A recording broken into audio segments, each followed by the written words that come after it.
সাবেক শিবির নেতা ও প্রখ্যাত আইনজীবী শিশির মনিরকে তো কমবেশি সবাই চিনেন। তার কথাবার্তায় মুগ্ধ হন না এমন নিরপেক্ষ মানুষ খুঁজে পাওয়াও দায়।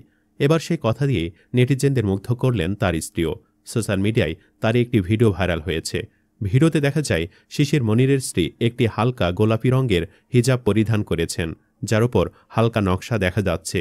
তিনি মুখে একটি একই রঙের নকশাযুক্ত ওড়না দিয়ে নাক ও মুখ ঢেকে রেখেছেন, শুধু তার চোখ দেখা যাচ্ছে।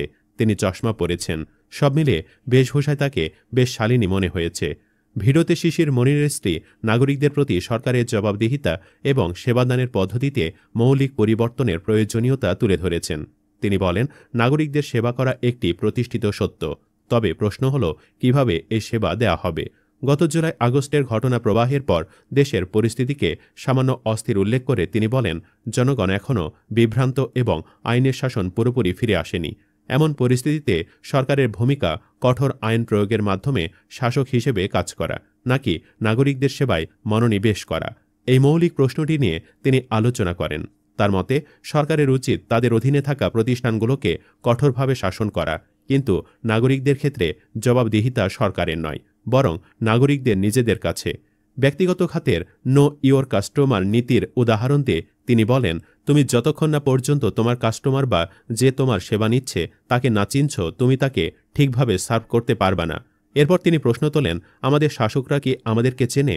মোটেও চেনে না। ডিজিটাল যুগে সেবাদানের পদ্ধতি পরিবর্তনের ওপর জোর দিয়ে তিনি বলেন, ব্যক্তিগত প্রতিষ্ঠানগুলো এখন সেগমেন্ট অফ ওয়ান ধারণার ওপর ভিত্তি করে প্রতিটি ব্যক্তিকে স্বতন্ত্রভাবে কাস্টমাইজড সেবা দিচ্ছে। এটি ডিজিটালভাবে খুবই সম্ভব। তিনি বলেন, অতীতে বয়স্ক, দরিদ্র বা ধনী বিভিন্ন শ্রেণীতে ভাগ করে সেবা দেওয়া হতো, কিন্তু এখন ব্যক্তিগত পর্যায়েও এমন গ্রুপিং করা যাবে না। প্রতিটি ব্যক্তিকে ব্যক্তি হিসেবে দেখে সেবা দিতে হবে। খলিফা হারুনুর রশিদের উদাহরণ টেনে তিনি বলেন, হারুনুর রশিদ রাতের বেলা ঘরে ঘরে গিয়ে প্রতিটি মানুষের সমস্যা, আর্থসামাজিক অবস্থা, ধর্ম এবং ব্যক্তিগত অর্থনৈতিক সীমাবদ্ধতা জানার চেষ্টা করতেন।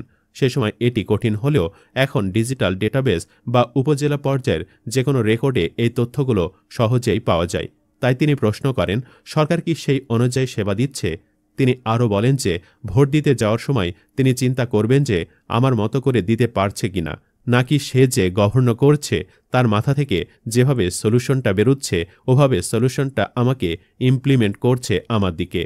নাগরিকদের প্রাথমিক চাহিদা যেমন অন্ন, বস্ত্র, বাসস্থান এবং নিরাপত্তার ক্ষেত্রে কাঠামোগত বা প্রাতিষ্ঠানিক শাসনের অভাব রয়েছে বলেও তিনি মন্তব্য করেন। ডিজিটাল যুগে তরুণ প্রজন্ম অনেক বেশি সক্রিয় এবং তারা তাৎক্ষণিক ফলাফল চায়। তাই ৩ বছর ধরে পরিকল্পনা করে ৩ বছর পর তা বাস্তবায়ন করলে কোনো লাভ হবে না। শ্রীলঙ্কার উদাহরণ দিয়ে তিনি ব্যাখ্যা করেন যে ২০২০ থেকে ২০২২ সালের অস্থিরতার সময় সরকার প্রথমে নিয়ন্ত্রণ আরোপ করতে চেয়েছিল, যা পাল্টা বিপ্লবের জন্ম দেয়।